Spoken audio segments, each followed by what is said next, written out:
ಸಿದ್ದರಾಮಯ್ಯನ ಸರ್ಕಾರ ಕಾಂಗ್ರೆಸ್ ಸರ್ಕಾರ ಯಾವಾಗ ಅಧಿಕಾರಕ್ಕೆ ಬಂದಿತ್ತಲ್ಲ ಅವಾಗೆಲ್ಲ ರೈತರಿಗೆ ದ್ರೋಹ ಮಾಡ್ತಕ್ಕಂಥ ಕೆಲಸ ಮಾಡಿದ್ದಾರೆ.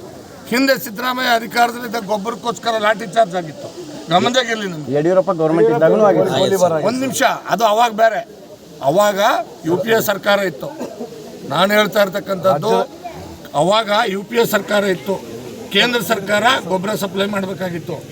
ಆದರೆ ಯಾವಾಗ NDA ಸರ್ಕಾರ ಬಂದ ಮೇಲೆ ಇವತ್ತಿನೂ ಕೂಡ ಇಡೀ ದೇಶದ ಯಾವ ಮೂಲೆಯಲ್ಲೂ ಕೂಡ ಇವತ್ತು ಗೊಬ್ಬರದ ಅಭಾವ ಇಲ್ಲ. ಅದೇ ರೀತಿ ಬೆಳಗಾವಿನಲ್ಲಿ ಒಬ್ಬ ರೈತ ಸತ್ತು ಹೋಗಿದ್ದ. ಈ ರೀತಿ ಸಿದ್ದರಾಮಯ್ಯನ ಸರ್ಕಾರ ಯಾವಾಗ ಬಂದಿದೆ, ಅವರು ರೈತ ವಿರೋಧಿ ನೀತಿ ಇವತ್ತು ಅನೇಕ ವಿಷಯಗಳು, ಒಂದೇ ವಿಷಯ ಅಲ್ಲ, ರೈತರಿಗೆ ಕೊಟ್ಟಿರ್ತಕ್ಕಂಥ ಎಲ್ಲ ಸವಲತ್ತುಗಳನ್ನು ಇವತ್ತು ಈ ಸರ್ಕಾರ ಕಟ್ ಮಾಡಿದೆ. 4,000 ರೂಪಾಯಿ ಕೊಡ್ತಿದ್ವಿ, ಅದನ್ನು ಕಟ್ ಮಾಡಿದ್ರು. ಗಮನದಾಗಿರ್ಲಿ, ಕರೆಂಟ್ ಕೊಡ್ತಿದ್ವಿ, ಎಲ್ಲ ಕಟ್ ಮಾಡಿದ್ದಾರೆ. ಗೋಲಿಬಾರ್ ಆದ್ಮೇಲೆ ಬಫರ್ ಸ್ಟಾಕ್ ಹೇಳಿದ್ರು, ಬಫರ್ ಸ್ಟಾಕ್ ಈಗ ಸರಿ ಎಷ್ಟಿದೆ ಅಂತ ನಾನು ಅದೇ ಹೇಳ್ತಾ ಇರೋದು. ಈ ಸಾರಿ ಬಫರ್ ಸ್ಟಾಕ್ಗೆ ಕೇವಲ 400 ಕೋಟಿ ರೂಪಾಯಿ ಮಾತ್ರ ರಾಜ್ಯ ಸರ್ಕಾರ ಅಲೋಕೇಶನ್ ಮಾಡಿದ್ದಾರೆ. ಈ ಸಾರಿ ಕನಿಷ್ಠ 2,000 ಕೋಟಿ ಮಾಡಬೇಕಾಗಿತ್ತು. ಆದ್ರೆ ಇವು ಹಿಂದೆ ನಾವಿದ್ದಾಗ 1,000 ಕೋಟಿ ಬಫರ್ ಏನು ಸ್ಟಾಕ್ ಮಾಡೋದಕ್ಕೆ ಹಣ ಕೊಟ್ಟಿದ್ವಿ. ಆದ್ರೆ ಇವ್ರು ಕೊಟ್ಟಿರೋದು ಬರೀ 400 ಕೋಟಿ. ಅದು ಇನ್ನೊಂದು ಮಾಡಿದ ತಪ್ಪೇನು ಮಾಡಿದ್ರೆ ಹೇಳ್ಬಿಡ್ತೀನಿ ನಿಮಗೆ. ಉತ್ತರ ಕರ್ನಾಟಕ ಭಾಗದಲ್ಲಿ ವಿಶೇಷವಾಗಿ ಅರ್ಲಿ ಮನ್ಸೂನ್ ಬರ್ತಕ್ಕಂಥ ಮುನ್ಸೂಚನೆಗಳು 2 ತಿಂಗಳು ಮುಂಚಿತವಾಗಿ ಸಿಕ್ಕಿದೆ.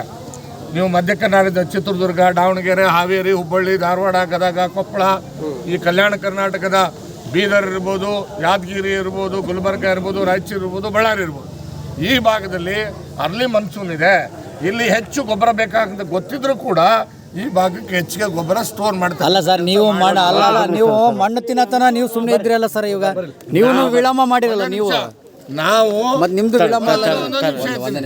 ಕೇಂದ್ರದಲ್ಲಿ ಜವಾಬ್ದಾರಿ ನಮ್ದೇನಿದೆ, ನಮ್ಮ ಸರ್ಕಾರ, ನಾವು ರಾಜ್ಯ ಸರ್ಕಾರ ಏನು ಬೇಡಿಕೆ ಇಟ್ಟಿದೆಯಲ್ಲ, ಆ ಬೇಡಿಕೆ ಇಟ್ಟಿದ್ದಕ್ಕಿಂತಲೂ 2,30,000 ಹೆಚ್ಚುವರಿಯಾಗಿ ಈಗಾಗಲೇ ಯೂರಿಯಾ ಗೊಬ್ಬರವನ್ನ ರಾಜ್ಯ ಸರ್ಕಾರ ಕೊಟ್ಟಿದೆ. ಅದನ್ನ ಕಾಳಸಂತೆಯಲ್ಲಿ ಮಾರಾಟ ಮಾಡ್ತಕ್ಕಂಥ ಕೆಲಸವನ್ನ ಸಿದ್ದರಾಮಯ್ಯ ಸರ್ಕಾರ ಮಾಡ್ತಿದೆ. ಯಜಮಾನ್ರ, ಎಲ್ಲೆಲ್ಲಿ ಸರ್ಕಾರ ರೈತರಿಗೆ ಗೊಬ್ಬರ ಕೊಡದೆ ಅನ್ಯಾಯ ಮಾಡ್ತಾ ಇದೆ, ಆ ಎಲ್ಲ ಜಿಲ್ಲೆಗಳಿಗೆ ಭೇಟಿ ಕೊಟ್ಟು ರೈತರಿಗೆ ನ್ಯಾಯಯುತವಾಗಿ ಗೊಬ್ಬರವನ್ನು ಕೊಡಿಸುವಂಥ ಕೆಲಸ ಮಾಡೋದಕ್ಕೆ ರೈತ ಮೋರ್ಚಾ ಸಕ್ರಿಯವಾಗಿ ಕೆಲಸ ಪ್ರಾರಂಭ ಮಾಡಿದ್ದೇವೆ. ಮತ್ತು ಇವತ್ತು ರಾಜ್ಯಾದ್ಯಂತ ಎಲ್ಲೆಲ್ಲಿ ಏನು ರೈತರಿಗೆ ಗೊಬ್ಬರ ಕೊಡೋದ್ರಲ್ಲಿ ಸರ್ಕಾರ ತಾರತಮ್ಯ ಮಾಡ್ತಾ ಇದೆ, ಅನ್ಯಾಯ ಮಾಡ್ತಾ ಇದೆ, ಅದರ ವಿರುದ್ಧ ಪ್ರತಿಭಟಿಸುವಂಥ ಕೆಲಸವನ್ನು ನಾವು ಪ್ರಾರಂಭ ಮಾಡಿದ್ದೇವೆ. ಈ ದಿನ ನಾನು ಏನು ಈ ತಾಂಡಾಕ್ಕೆ ಬಂದು ನಮ್ಮ ಈ ರೈತ ಪಾಪ ಗೊಬ್ಬರ ಸಿಕ್ಕಿಲ್ಲ ಅಂತೇಳಿ ಒಂದು ತಿಂಗಳು ಹೊಸಪೇಟೆ, ಕೊಪ್ಪಳ ಎಲ್ಲ ಓಡಾಡಿದ್ರು ಕೂಡ ಅವನಿಗೆ ಒಂದು ಚೀಲನೂ ಕೂಡ ಗೊಬ್ಬರ ಸಿಗದೇ ಇದ್ದಾಗ ನೊಂದು ಇವರು ಈ ಸರ್ಕಾರ ನಮಗೆ ರೈತರ ಬಾಯಿಗೆ ಮಣ್ಣಾಗ್ತಾ ಇದೆ ಅಂತೇಳಿ ಆಕ್ರೋಶ ವ್ಯಕ್ತಪಡಿಸೋದಕ್ಕೆ ಏನು ಮಣ್ಣು ಬಾಯಿನಲ್ಲಿ ಹಾಕ್ಕೊಳ್ಳುವಂಥ ಕೆಲಸ ಮಾಡಿದ್ದ. ಅದನ್ನು ಮಾಧ್ಯಮದ ಸ್ನೇಹಿತರು ನೀವೆಲ್ಲರೂ ಕೂಡ ಇಡೀ ರಾಜ್ಯಾದ್ಯಂತ ತೋರಿಸಿದರೆ,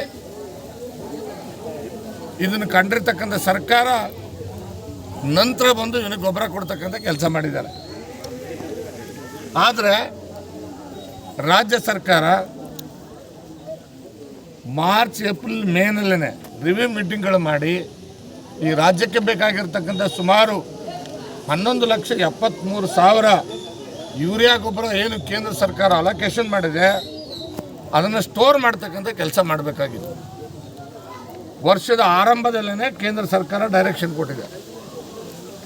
ನಮ್ಮ ಹಿಂದೆ ನಮ್ಮ ಸರ್ಕಾರ ಇದ್ದಾಗ ನಾವೇನು ಮಾಡ್ತಾ ಇದ್ವಿ, ಮಾರ್ಚ್, ಏಪ್ರಿಲ್, ಮೇನಲ್ಲೇನು ಬೆಳೆ ಬೆಳೀತಾ ಇರಲ್ಲ, ಹೆಚ್ಚು ಆ ಸಂದರ್ಭದಲ್ಲಿ ಬೇಡಿಕೆ ಇರ್ತಿರಲಿಲ್ಲ.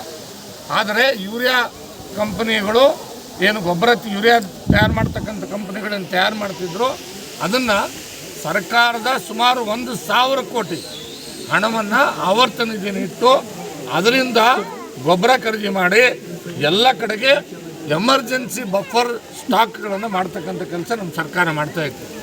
ಆದರೆ ಸಿದ್ದರಾಮಯ್ಯನ ಸರ್ಕಾರ ಬಂದ ಮೇಲೆ ಏನು ಎಮರ್ಜೆನ್ಸಿ ಬಫರ್ ಸ್ಟಾಕ್ ಮಾಡೋದಕ್ಕೆ ಸುಮಾರು 1,000 ಕೋಟಿ ಹಣ ಕೊಡಬೇಕಾಗಿತ್ತು, ಅದನ್ನು ಕೊಟ್ಟಿಲ್ಲ. ಹೀಗಾಗಿ ಈ ವರ್ಷ ಮಾರ್ಚ್, ಏಪ್ರಿಲ್, ಮೇನಲ್ಲಿ ಏನು ಸ್ಟೋರ್ ಮಾಡಬೇಕಾಗಿದ್ದ ಗೊಬ್ಬರನ ಇವರು ಸ್ಟೋರ್ ಮಾಡೋಕ್ಕಾಗಿಲ್ಲ. ಆದರೂ ಕೂಡ ಕೇಂದ್ರ ಸರ್ಕಾರ ಒಂದೂವರೆ ತಿಂಗಳಲ್ಲೇ ಸುಮಾರು 8,73,000 ಟನ್ ಗೊಬ್ಬರವನ್ನು ಈಗಾಗಲೇ ಸಪ್ಲೈ ಮಾಡಿದ್ದಾರೆ. ಕೇಂದ್ರ ಸರ್ಕಾರ ರಾಜ್ಯ ಸರ್ಕಾರದ ಆದೇಶದ ಮೇರೆಗೆ ಇವರ ಏನು ಎಲ್ಲೆಲ್ಲಿ ಕಳಿಸ್ಬೇಕು ಅಂತ ಡೀಟೇಲ್ಸ್ ಕೊಡ್ತಾರೆ, ಅದರ ಆಧಾರದ ಮೇಲೆ ಕೇಂದ್ರ ಸರ್ಕಾರ ಗೊಬ್ಬರ ಸಪ್ಲೈ ಕಳಿಸ್ತಾ ಇರ್ತಾರೆ.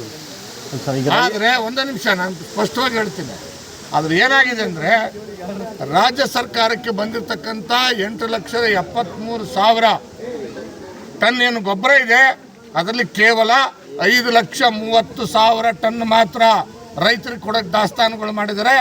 ಉಳಿದಿರ್ತಕ್ಕಂಥ ಸುಮಾರು 2.5 ಲಕ್ಷ ಮೆಟ್ರಿಕ್ ಟನ್ ಕಾಳಸಂತೆಯಲ್ಲಿ ಈ ಗೊಬ್ಬರವನ್ನು ಹಂಚಿಕೆ ಮಾಡೋದಕ್ಕೆ ಕೃಷಿ ಇಲಾಖೆ ಅಧಿಕಾರಿಗಳು, ಕೃಷಿ ಸಚಿವರು, ನಮ್ಮ ಕಾಂಗ್ರೆಸ್ಸಿನ ರಾಜ್ಯ ಸರ್ಕಾರದ ಸಂಬಂಧಪಟ್ಟಂಥವರು ಇದರಲ್ಲಿ ಶಾಮೀಲಾಗಿ ಅನೇಕ ಕಂಪನಿಗಳಿಗೆ ಏನು ಯೂರಿಯಾ ಗೊಬ್ಬರ ಎದಕ್ಕೆ ಯೂಸ್ ಆಗ್ತದಲ್ಲ ಬೇರೆ ಬೇರೆ ಉಪಯೋಗಕ್ಕೆ, ಅದನ್ನು ಉಪಯೋಗ ಮಾಡೋದಕ್ಕೆ ಈ ಗೊಬ್ಬರವನ್ನು ಕಾಳಸಂತೆಯಲ್ಲಿ ಕೊಟ್ಟಿರೋದಕ್ಕೋಸ್ಕರ ಇವತ್ತು ಈ ನಕಲಿಯಾಗಿ ಈ ಒಂದು ಅಭಾವವನ್ನು ಸೃಷ್ಟಿಯಾಗಿರ್ತಕ್ಕಂಥದ್ದು. ಇದರ ವಿರುದ್ಧ ಭಾರತೀಯ ಜನತಾ ಪಕ್ಷ ಗಟ್ಟಿಯಾಗಿ ಹೋರಾಟ ಮಾಡ್ತೇವೆ.